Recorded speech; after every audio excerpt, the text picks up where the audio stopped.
we have boogie boards, we have all the different things. We're always still writing. And you can't write in VR. Yeah, I'm actually You can't working on take that with the notes. team. Oh, brilliant. Bring We it to alt we space now. Um, uh, but that is, we yeah. we early in the stages of development, but we put down some ideas.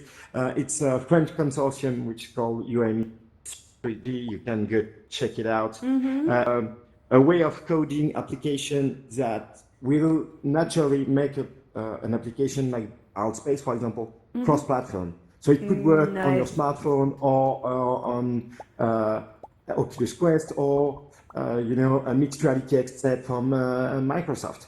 And it's going to be collaborative as well, and it's just going to be because of the way you code thing. And in that, we want to implement stuff in order to write down in VR. We were thinking about using the camera from, let's say, a Quest or any major headsets in order to track your hands, and will project on your actual table, but in VR, a Oh, keyboard, a and then keyboard. your keyboard you could type in like you would do in real life, and Yeah, you I've could played with the then take ones notes. they have, the little portable ones that just, are for a phone or something like that. I played with those, not very accurate. I usually have to type and then wait, type and then wait. But doing Yeah, it with the hand tracking, oh, game changing. I think I so. So like we that. are Yeah, exploring stuff like that in order I to have love a it. tool that we could then send out. And the best part of Unity 3D is that the project is open source. I The love, conclusion of the project will be private, but the work we do is open source and the language is open source as well. you're singing my song. I love it. All right. Well, now we've teased you on. Do know that you are being recorded, and so you're going to be speaking to thousands, not just the people that are in here. Who knows who sees this? So I would like to all introduce you. We've just been vamping here for a little bit, having some fun. I want to introduce you to my new best friend. I love where you're going with this. Dupain Louis is the CTO of Immersive Learning Lab. And he's going to discuss why, as we saw from our discussion, why VR isn't mainstream. I mean, what is really holding it back and what is getting in our way when it comes to adoption through businesses and organizations, especially. Now, this is fascinating to me because engineering and aerospace and related industry, my husband is an aerospace engineer. Oh, And here he's surrounded with VR crap all over the place and all these things. And I keep saying, honey, this could revolution. And he goes, no, we have to get in an airplane to fly to see an airplane, to poke the airplane, to look at it. I said, we have to meet in person because we can't just talk through this stuff. So I'm working on him. We got to get some old thinking, get revitalized. So I can't wait to have to see your whole talk here. I just love it. So you studied mechanical engineering and then you began at Ariane. Is that it? yeah, Ariane. I'm terrible at accent, American accent. Group. yeah. How do you pronounce it? Ariane Group. Oh, the Ariane. Ariane. Ariane Group. Something like that. Exactly. Anyway, Ariane. Okay, so designing, developing workshops as project manager for the Ariane 6 and managed operation applications for XR subjects. And then you joined the Immersive Learning Lab. I love that. It's a group leader for UX design in the UMI 3D consortium and Yeah. and you are a technological supervisor of industrial subjects. Okay, so I cannot wait for this. So I'm going to let you take it over. It's all yours. Thanks, All right. Joel. Make sure that Hello, megaphone everyone. is on. And I'm going to mute everybody. And Yeah, we've got Dalbeth here, and we've got Diamond, and everybody else is going to help support you. So thank you. thank you, L'Oreal. Hello, everyone. I'm glad to be speaking this morning for me. So, uh, as you all know, it's been 20 years that we say in 5 years, VR is going to be mainstream. And every year we say in 5 years, VR is going to be mainstream. If you look at actual data today of how much is sold in VR, what is used, we can see that we are not up to the numbers. So I'm just going to find my computer. Here you go. Okay, so just quickly to summarize, I'm going to talk about XR technology in general. So what's XR technology? You can put them on milligrams continuum. At one hand here, you've got the real environment, and there, the virtual world. Between there, you've got spaces that are deeply interconnected.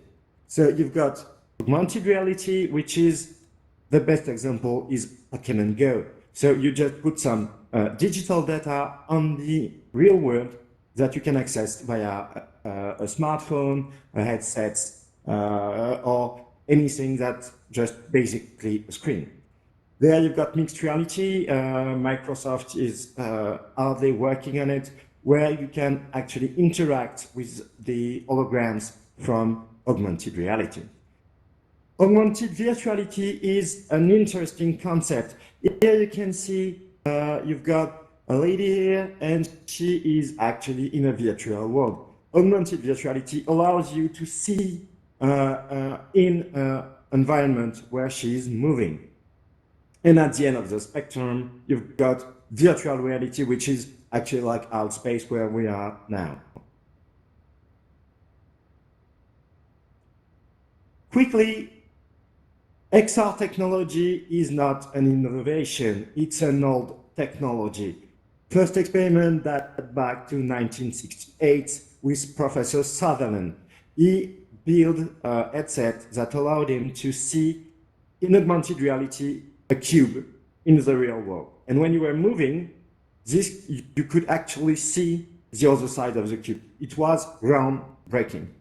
If you go toward the concept of virtual reality, you can date it laid back to the prehistoric age where we were painting caves in a three-dimensional space. And that's where you had the first experimentation of VR. You could think back to Sensorama or really, really big picture who are painting in the late 90s. So you've got an evolution, and first revolution of VR is 1992 with the apparition of cave device, which the industry took hold, and you were able to put someone in a digital world and access your data. 2014, there we go to mainstream virtual reality with the cardboards. And from then, you all know the story. Facebook purchased Oculus in 2015 for $3 billion. The Rift come out in 2016. Then the Go. In the Go, we've got the new autonomous headsets, 2019, the Quest. And for the time that is going to happen, we will have lighter and more powerful headsets. So we've got a true acceleration of the field. Why? First of all, because you've got all those major brands in the field of AR, VR, with the last two being Apple and Huawei. So you've got a lot of investment in terms of money. Here you could see a curve that shows you the number of patents in AR, VR from 2010 to 2018. In 2010, you had 50,000 patents in a year. In 2018, you've got 32,000 patents in a year. So we multiplied the number of patents by 7 in 8 years. It's a lot. There is not much more field that goes that fast when it comes to research. And you've got an opportunity when it comes to cumul of technology.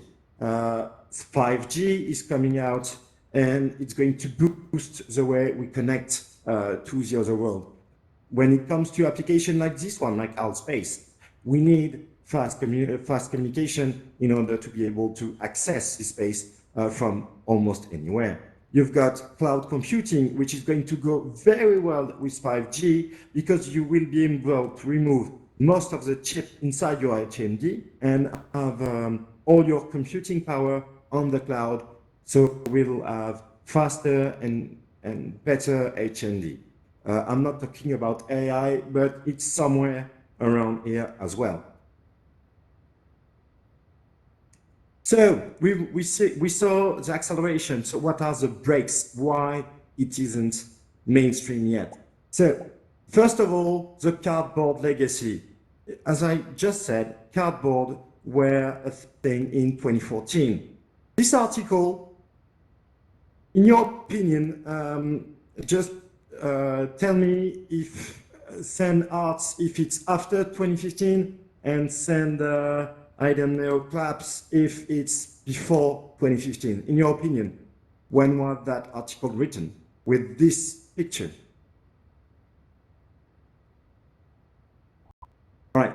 So this article was written in the late 2019, and it was about the sickness in virtual reality, which was a major factor of the cardboards. You've got a feeling of a normal tech for lots of people.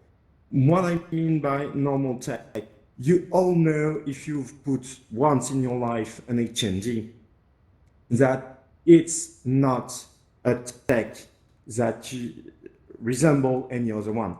It's got a physical impact on you and a psychological impact as well. And you've got to be careful with what you're doing in a VR headset and what content you're going to show and how you're going to use them. So the feeling of a normal technology is a major break because as we are not thinking clearly about what is VR and what it implies, we can't make it mainstream yet. In organization, as you've got that normal feeling of a tech, you've got few change management, and you really have a lack in terms of objective there. So we can't deploy fast enough because we are not changing fast enough. With that lack of change management, you've got obviously a lack of support, and I don't know how it is in the US, but in Europe, when you've got a problem with an HMD, if it's an Oculus, if it's an HTC, it's a nightmare to have it fixed.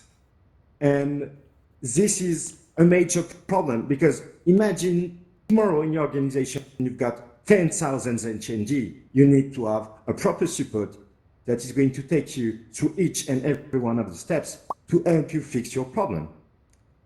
And that when it comes to training, that is a major issue.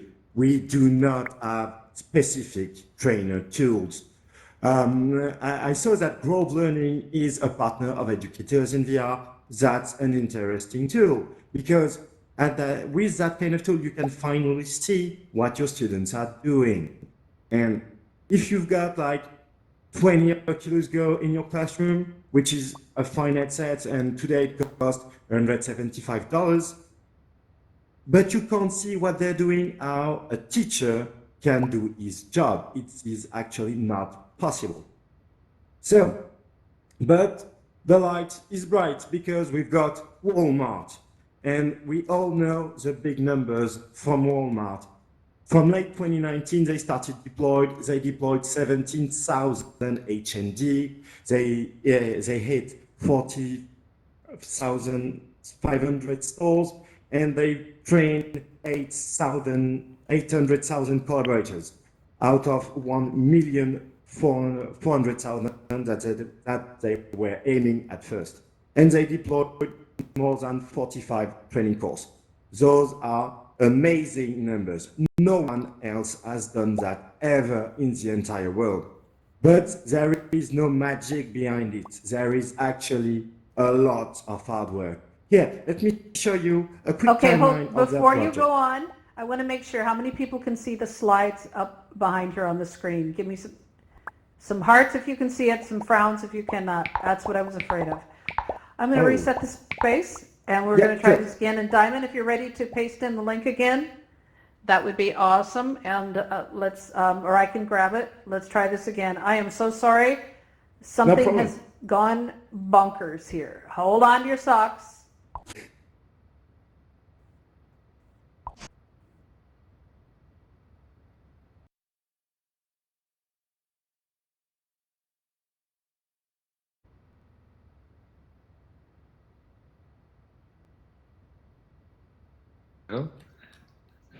Hey, so yay, isn't that fun? All right. So while so Diamond is putting the link back in, I just want to let you know that this is one of the struggles we have. It is not the fault of AltSpace. It is a combination of the devices that we have, uh, and Com or Google Slides. They don't understand. And this is part of the challenge is that actually this is really appropriate. Lisa, I am so sorry for interrupting it, but we wanted to No make sure problem. people could see what you were talking about. And so please, so everybody can see him now? Yes, please? Yay! Oh my gosh, that's so beautiful. Okay, so Ellen, if you can't see it, if you could try re-entering, I hope that will fix it. We're trying to do the best we can. But this is a great example, not to take over your talk, but when a third-party app like Slides.com, Google Slides, YouTube, and whatnot, they don't realize there's a bunch of people in VR trying to use these tools.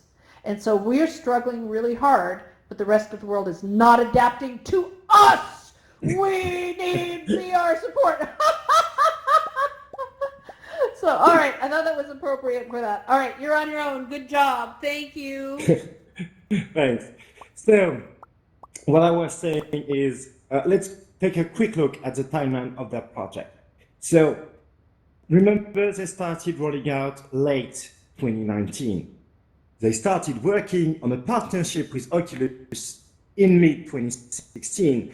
What does that mean? That means that they started to look at VR and VR application for them earlier than 2016. So, in my opinion, around the cardboard area in 2014. In 2017, they had their Sphere VR partnership, which has done their 45 training courses. So they've got a lot of experience with that partner, and they actually designed their VR for training. And then they started to actual management of change. So they did their first experimentation in academy, in Walmart Academy, which is a place where all their manager goes to train to the Walmart way of work.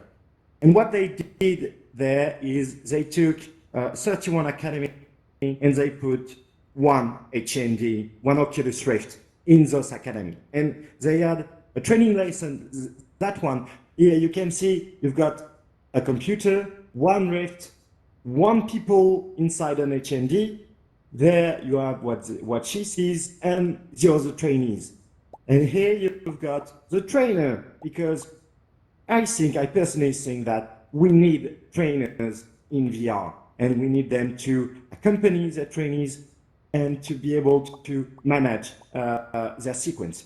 So when they did that experimentation, and when they were satisfied with the results, they started rolling out in the academy by the end of 2017, so 6 months between experimentation and rollout. They took 6 months, and they rolled out in every academy, which is 200. And at that time, you've got each and every one of your manager and senior manager going to the academy and training with VR, with a VR headset. So at that point, everyone can try it out and understand how it will benefit them in real life. In 2018, they started the first in-store experimentation with one of the new devices that they were installing in store, and they picked 10 stores in America, and they put there some HMD, some Oculus Go. In mid-2018, they were happy with the experimentation, and they announced that they were running out. And they did that, they wanted at first to do it late 2018, but in the end, they were doing it late 2019. So all the number I showed you, the big numbers of how good Walmart is at VR learning, it's from November 2019 to end of January 2020, so 3 weeks ago. And that's what is actually terrific about that. Excuse me, yeah. So How did they do it? Why did it work at Walmart and why doesn't it work in other spaces? They had a specific partnership with a producer of HND and a producer of content, and they worked with them and with their trainers in order to build specific training tools and for them to have an actual impact on the way they train their workforce. And train the trainer, that's the main part, guys. They actually showed a trainer how it is valuable. And when the trainer saw it was valuable, they said, okay, we are going to show you how you can use it. And they trained him in order for him to be agile in VR and to be able to use VR in his day-to-day life. And they took it slow. They didn't roll out those 17,000 headsets in one stroll. They did experimentation, and from the conclusion of that, they went bigger and bigger. And all this, it's just say one word. It says global strategy. As long as we're going to consider VR through proof of concept and innovation, we are not going to be able to have major rollout. We have got to think about it in a global way.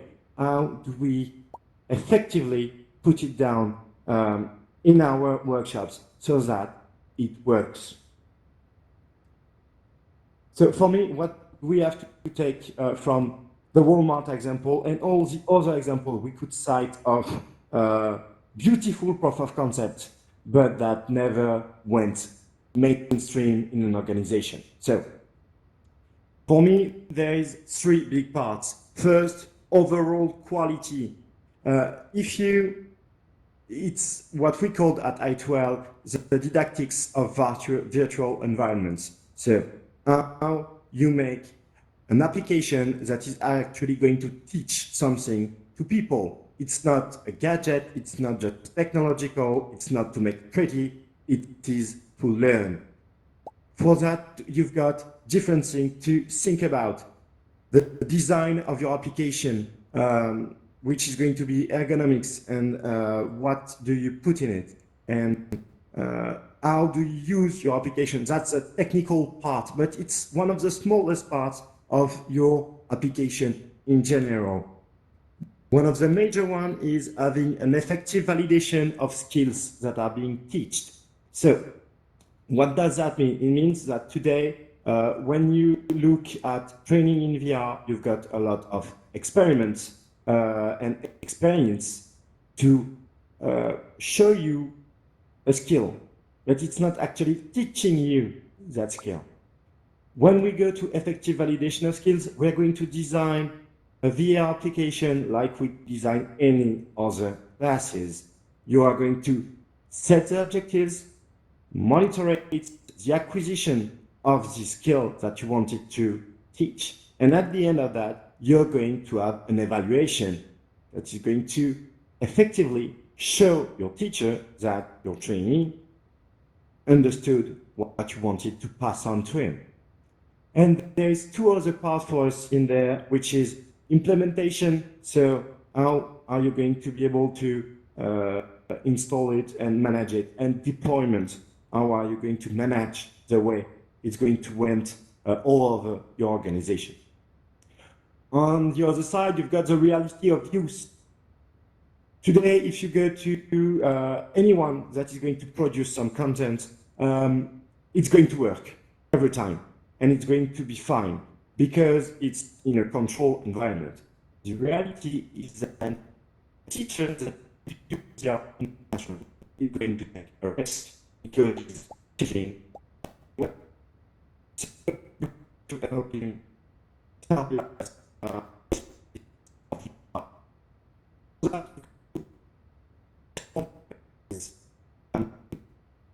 it's an old classroom with all the desks in line like this, but all the students in line like this. It doesn't work in VR. It doesn't work in 360 video. It doesn't work in AR. Why? because we are in a spatial technology. We've got to move around. We've got to interact with objects. So we need space. We need a place where we can move freely around in order to interact with the virtual world. We've got to change the way of work of the teachers. We've got to explain to them that you have a new tool and they've got to, we have got to leave them enough time to practice with this tool in order to become agile and to be confident enough in them in order to use it effectively in a classroom, so that when they design their sequence, you will be able to have the desired effects that you wanted at first. And change management, I've talked about it with the Walmart example, but it's one of the keystone of what we have got to do in order to go haywire. For us at I12, that the work we do the support, evaluation, research, and survey part. So for me, in order for that all of this to work, we need to have a part where you've got dedicated teams that look only at VR, XR, AR, and what is being done with it, how you can work with it, and that are designing courses for trainers in order to take hold of the technology and the potential of it. In the last talk, there was something really interesting about should we put children in VR? Today, the answer is that no one knows. So we are cautious when we come to it, but no one knows the actual effect. We've got to finance research on what VR does to people. We've got to finance research on how we have got to build a content. Let's say I know a great company in France that work toward sexism question, and they do 360 video where you are faced to these consequences. And Oxfam did some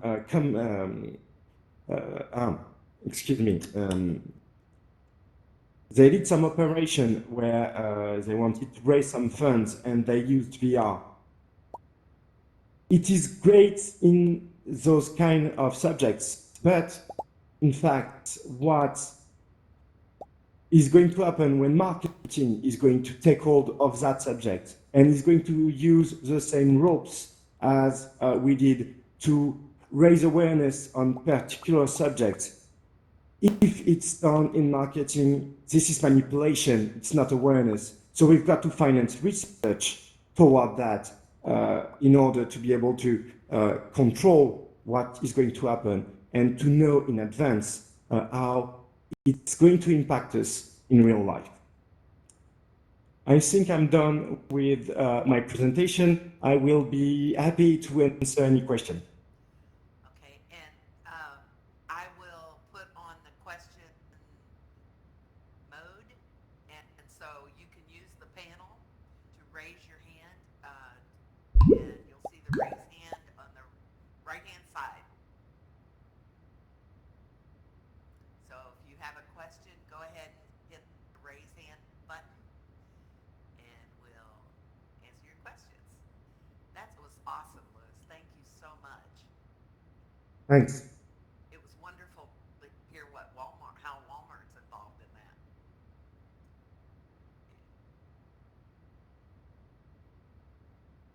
Any questions?